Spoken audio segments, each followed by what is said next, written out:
Hamburg के एक designer ने चाय की केतली से बेजार चाय बनाने और नौश फरमाने वालों के लिए केतली के एक सिरे पर बांसुरी फिट कर दी, जिससे चाय या कहवे का पानी गर्म होने के साथ साथ भाप से मौसीकी के सुर निकलना शुरू हो जाते हैं।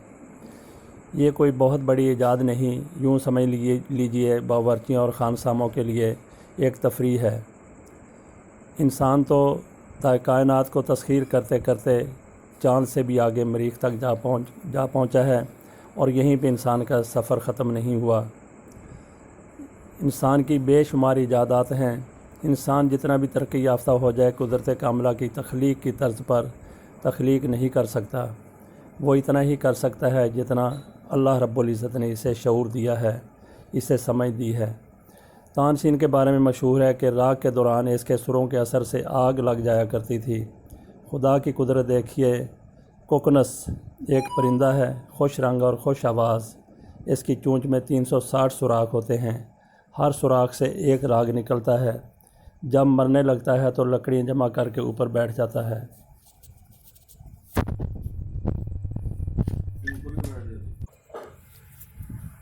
कोकनस के दीपक राग अलापने से लकड़ियों में आग लग जाती है तो इसी आग में वो जल मरता है। बारिश से इस राख से अंडा पैदा होता है, जिससे नया कोकनस जन्म लेता है। कोकनस की उम्र 500 साल तक बताई जाती है। समंदल का ज़िक्र भी मुलाहिज़ा फरमा लीजिए।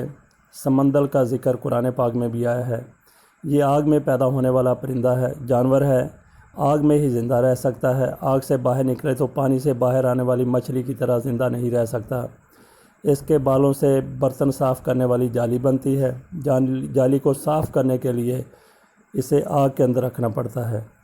सूरज पर भी किसी मखलूक के ना होने का दावा करने वालों को यकीन कर लेना चाहिए कि वहाँ और कुछ अगर नहीं है तो समंदर तो ज़रूर होंगे। क़यामत की निशानियों में दाबतुल अर्ज़ के ज़हूर का भी ज़िक्र है।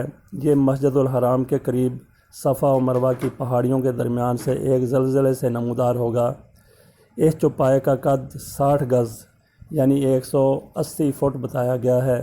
शक्ल इंसान जैसी होगी, पाँव ऊँट जैसे, गर्दन घोड़े जैसी, सर हिरन जैसा, सींग बारहसिंगे और हाथ बंदर जैसे होंगे।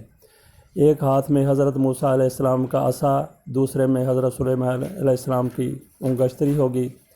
ये लोगों से बातें भी करेगा। कोकनस के हवाले से शायद कुछ लोगों के जहन में ये हो कि कोकनस एक फ़र्ज़ी परिंदा है। हुमा के बारे में भी लोगों का शायद यही ख्याल हो, लेकिन फ़र्ज़ी और हकीकी बहस में पड़े बगैर गौर फरमाइए कि क्या ऐसे जानवरों को पैदा करना खुदाए बुज़ुर्गों बरतर के लिए मुमकिन नहीं है।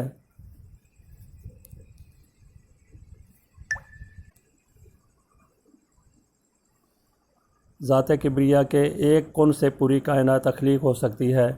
इस कायनात में जो कुछ भी है वो तमाम उसकी दस्तरस में है। वो इसमें किसी भी वक्त कमी बेशी और तब्दीली पर कादर है। इसकी हमारे सामने बेशुमार मसाले मौजूद हैं।